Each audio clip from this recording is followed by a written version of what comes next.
بہت اچھی بات ہے. نوح علیہ السلام جب تبلیغ کے لیے جایا کرتے تھے نا تو ان کی قوم کانوں میں انگلیاں ٹھوس لیتی تھی اور وہ کہتے تھے ہمارے پاس آپ کی بات سننے کا ٹائم نہیں ہے. وجہ اس کی یہ تھی کہ اگر ان کے پاس کوئی ڈاکٹر جاتا اس کی بات سنتے, وہ ان کو صحت کے بارے میں گائیڈ کرتا, کوئی تاجر جاتا بزنس سکھاتا سنتے.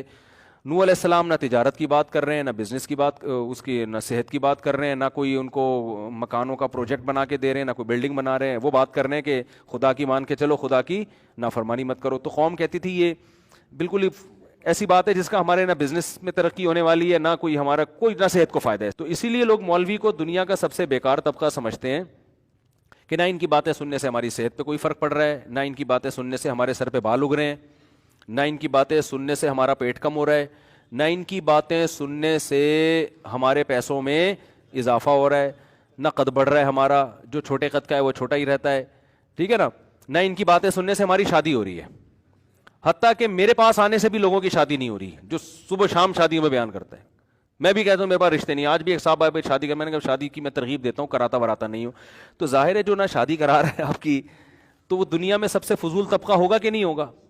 کیا خیال ہے؟ لیکن میرے بھائی یہ آپ کو جب پتہ چلے گا جب آپ کو اپنی پیدائش کا مقصد سمجھ میں آئے گا, اور وہی مولویوں کے سمجھانے سے نہیں آ رہا تو مرنے کے بعد سمجھ میں آ جائے گا.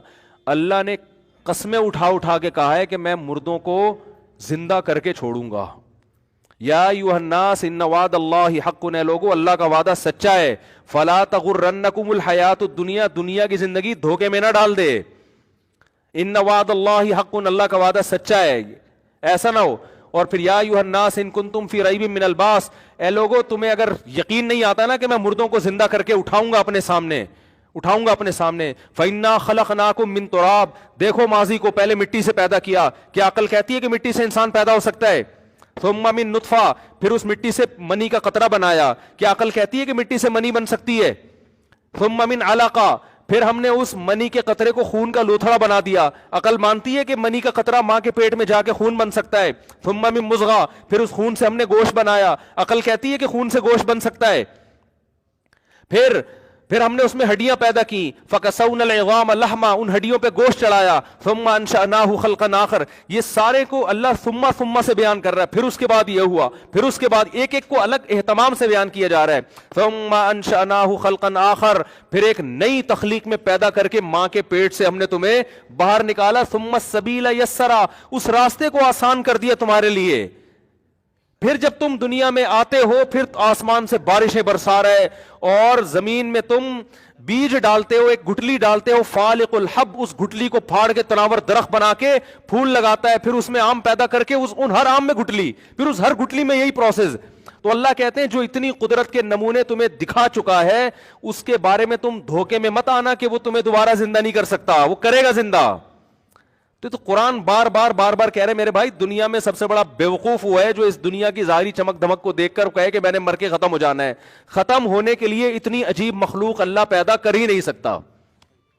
اگر ختم ہی ہونا ہے, مجھے ایک بات بتاؤ, اس کا مطلب مٹی ہو کے سب ختم, تو اللہ نے پیدا کیوں کیا تھا؟ کوئی اللہ معمولی سی چیز پیدا کر لیتا نا. کیا ہو گیا بھائی؟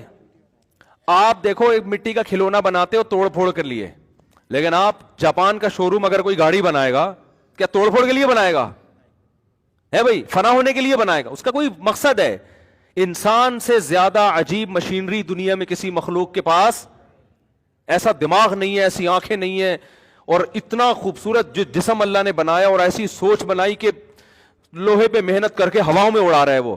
یہ فنا ہونے والی مخلوق نہیں ہے کہ فنا ہو کے ختم. بس ختم کا مطلب تو قصہ ختم, بس اللہ نے بنایا تھا. فرشتے کہیں گے کیوں بنایا؟ لگے اس لیے بنایا تھا, میں نے پھاڑ پھوڑ کے ختم کر دیا. بس ایسا نہیں ہوتا, یہ تو عقل گہرائی میں جا کے سوچو گے اس کے بھی خلاف ہے. تو ایک دن زندہ ہونا, ان وعد اللہ حق وان اللہ یبعث من فی القبور. قرآن کے الفاظ دیکھو, اے لوگو اللہ کا وعدہ سچا ہے. اور ایک جگہ قرآن نے نا اپنی قدرتیں بیان کی, اللہ یہ بھی کرتا ہے, یہ بھی کر رہا ہے, یہ بھی کر رہا ہے, یہ بھی کر رہا ہے. اللہ فرماتے ہیں تاکہ تمہیں یقین آ جائے کہ اللہ کا وعدہ سچا ہے. اور جو قبروں میں پڑے ہوئے ہیں, ان اللہ یبعث من فی القبور, ایک دن اللہ ان کو زندہ کر کے اٹھا کے چھوڑے گا.